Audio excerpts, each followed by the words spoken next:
Hi guys, today we color grading this portrait photo.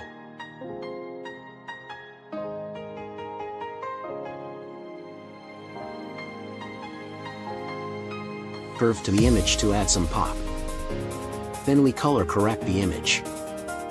This will help to correct the lighting, highlight and shadow of the image, which makes it much easier to color grade, and it will help you to give unique look. Then we use masking tools. This will help you to select certain part of your image to make changes. We use liner gradient to darken and contrast the background, which automatically pop the subject. By using masking tools we can easily change the scenario of the image, which you can see this in editing.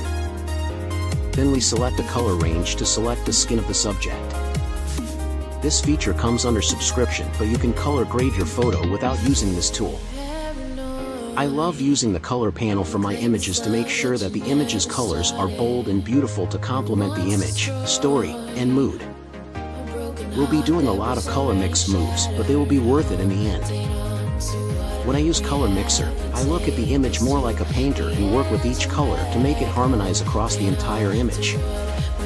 This requires a lot of little steps, but gives us great control. I always use the color grading tool to give my images that unique look and feel.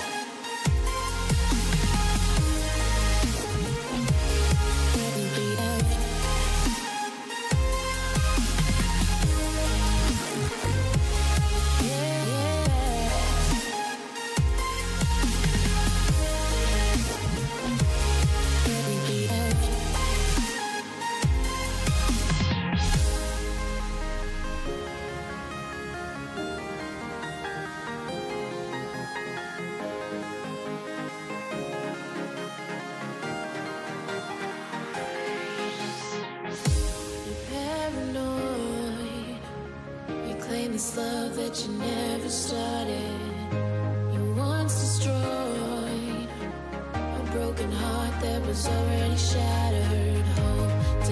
Here, I will add some details and reduce noise from the image to make the image smoother and more pleasing. Thanks for watching guys. If you like this video, do like and subscribe my channel.